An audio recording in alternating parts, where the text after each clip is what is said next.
Saya Yanwalita Rahmawati yang merupakan mahasiswa Prodi Pendidikan Bahasa Inggris dari Universitas Negeri Kanjuruhan Malang akan mereview materi pendidikan kewarganegaraan yang diampu oleh Bapak Ludovicus Bomanswadu SPD MPD. Di sini saya akan mereview 3 topik materi. Yang pertama, hakikat pendidikan kewarganegaraan, kedua, identitas nasional, dan yang ketiga, integrasi nasional. Topik pertama, hakikat pendidikan kewarganegaraan. Dalam Undang-Undang Nomor 12 Tahun 2012 tentang Pendidikan Tinggi, program sarjana merupakan jenjang pendidikan akademik bagi lulusan pendidikan menengah atau sederajat, sehingga mampu mengamalkan ilmu pengetahuan dan teknologi melalui penalaran ilmiah. Lulusan program sarjana diharapkan menjadi intelektual atau ilmuwan yang berbudaya. Selanjutnya, pengertian pendidikan kewarganegaraan. Pendidikan kewarganegaraan adalah suatu program pendidikan yang berintikan demokrasi politik yang diperluas lagi dengan sumber-sumber pengetahuan lainnya. Pengaruh positif dari implementasi pendidikan kewarganegaraan di sekolah yaitu guna melatih siswa agar dapat berpikir kritis, analitis, dan bertindak demokratis sesuai dengan UUD 1945 dan Pancasila. Secara umum, tujuan mengembangkan pendidikan kewarganegaraan yaitu agar setiap warga negaranya menjadi warga negara yang baik atau to be good citizen, yang artinya warga negara yang memiliki kecerdasan baik intelektual, emosional, sosial, maupun spiritual. Selain itu, memiliki rasa bangga dan tanggung jawab, serta mampu berpartisipasi pada kehidupan berbangsa dan bernegara, sehingga mewujudkan rasa kebangsaan dan cinta tanah air. Fungsi pendidikan kewarganegaraan yaitu membentuk karakter warga negara Indonesia menjadi warga negara yang memiliki nilai dan moral luhur, cerdas, terampil, dan setia pada bangsa seperti yang diamanatkan Pancasila. Jika kita melihat sejarah perkembangan pendidikan kewarganegaraan, mengapa istilah dan materi pendidikan kewarganegaraan itu selalu berubah-ubah? Perubahan istilah dan materi pendidikan kewarganegaraan dikarenakan adanya perbedaan latar belakang dan tujuan yang ingin dicapai sebelumnya, yaitu dengan cara menyesuaikan situasi dan kondisi pada zaman tersebut. Selain itu, perubahan tersebut disebabkan adanya pola berpikir kritis. Kita menemukan metode pembelajaran yang belum efektif dilaksanakan, sehingga secara tidak langsung kita akan berpikir kritis untuk menemukan solusinya. Salah satu caranya yaitu dengan membuat perubahan. Istilah identitas nasional secara terminologis adalah suatu ciri yang dimiliki oleh suatu bangsa yang secara filosofis membedakan bangsa tersebut dengan bangsa lain. Ciri khas suatu bangsa yang merupakan lokal genius dapat menghadapi pengaruh budaya asing akan menghadapi challenge atau tantangan. Jika challenge atau tantangan itu cukup besar sementara responnya itu kecil, maka bangsa tersebut akan punah. Dan contoh hal ini dapat terjadi pada bangsa aborigin di Australia, kita bisa tahu itu, dan bangsa Indian di Amerika. Oleh karena itu, agar bangsa Indonesia tetap eksis dalam menghadapi globalisasi, maka harus tetap meletakkan jati diri dan identitas nasionalnya tersebut yang merupakan kepribadian bangsa Indonesia sebagai dasar pengembangan kreativitas budaya globalisasi.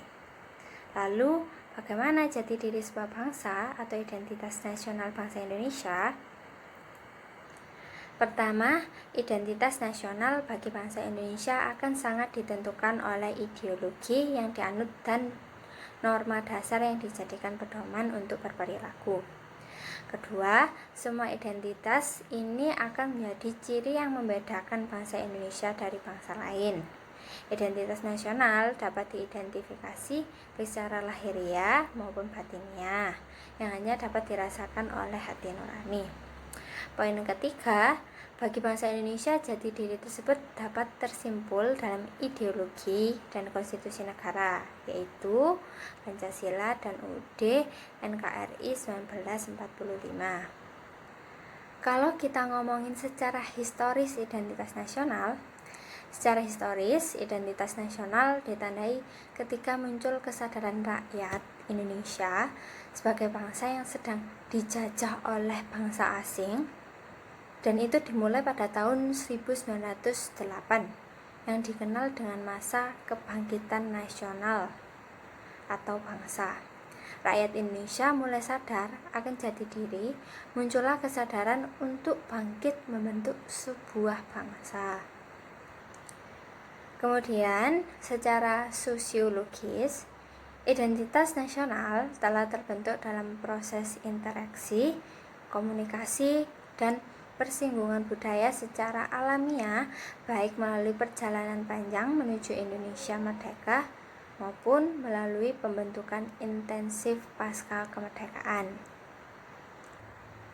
Selanjutnya, terdapat faktor geografis, ekologis, dan demografis. Kondisi geografi ekologis yang membentuk Indonesia ini sebagai wilayah kepulauan yang banyak pulau yang beriklim tropis, terletak di persimpangan jalan komunikasi antar wilayah dunia Asia Tenggara, ikut mempengaruhi perkembangan kehidupan demografis, ekonomi, sosial, dan kultural bangsa Indonesia. Selanjutnya yaitu dinamika dan tantangan identitas nasional Indonesia. Yang pasti kita tahu tantangan dari identitas nasional Indonesia itu pastinya banyak.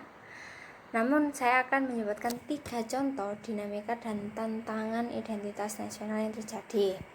Yaitu yang pertama, lunturnya nilai-nilai luhur dalam praktik kehidupan berbangsa dan bernegara. Kedua, nilai-nilai Pancasila belum menjadi acuan sikap dan perilaku sehari-hari. Yang pasti kita tahu, terkadang banyak pejabat maupun warga negara yang perilakunya itu tidak mencerminkan Pancasila. Yang ketiga, rasa nasionalisme dan patriotisme yang luntur dan memudar. Ini sangat penting untuk membangkitkan kesadaran generasi muda untuk meningkatkan rasa nasionalisme dan patriotisme, karena itu merupakan membentuk identitas nasional sehingga dapat menyejahterakan warganya dan tidak terdapat konflik. Topik ketiga yang terakhir yaitu integrasi nasional. Integrasi nasional adalah usaha atau proses mempersatukan perbedaan-perbedaan yang ada pada suatu negara, sehingga tercipta keserasian, keselarasan secara nasional. Seperti yang kita tahu, Indonesia merupakan bangsa yang sangat besar, baik dari kebudayaan maupun wilayahnya. Kita ketahui dengan wilayah dan budaya yang melimpah itu akan menghasilkan karakter atau manusia-manusia yang berbeda pastinya, sehingga dapat mengancam keutuhan bangsa Indonesia. Di dalam integrasi nasional terdapat beberapa faktor pendorong, yaitu pertama, adanya rasa senasib dan seperjuangan yang diakibatkan oleh faktor-faktor sejarah Indonesia yang telah mengalami sejarah kelam di masa lalu. Kedua, adanya sikap tekad dan keinginan untuk kembali bersatu. Adanya kesadaran dari bangsa, suatu bangsa ingin bersatu sehingga terbentuknya integrasi nasional tersebut. Yang ketiga, adanya ideologi nasional. Ini merupakan peran paling penting dari suatu bangsa. Yang ketiga, adanya ancaman dari luar.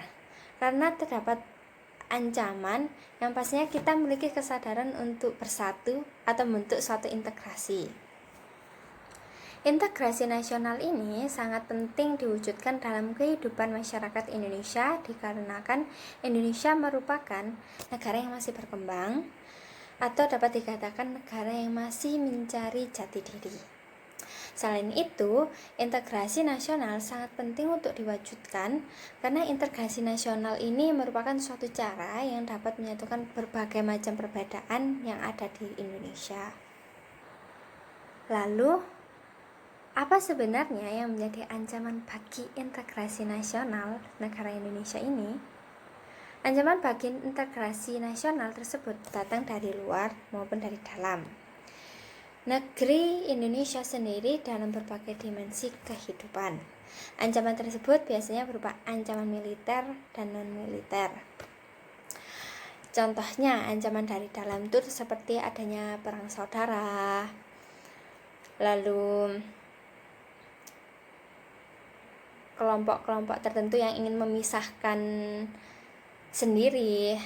Terus contohnya ancaman dari luar yaitu ancaman militer dari negara tetangga yang ingin melakukan penyerangan ataupun sebagainya. Yang paling berbahaya itu merupakan ancaman militer. Ancaman militer ini sangat berbahaya apabila tidak diatasi. Oleh karena itu harus diterapkan strategi yang tepat untuk mengatasi ancaman integrasi nasional tersebut. UUD Negara Republik Indonesia tahun 1945 telah mengatur strategi pertahanan dan keamanan Indonesia dalam mengatasi ancaman militer tersebut.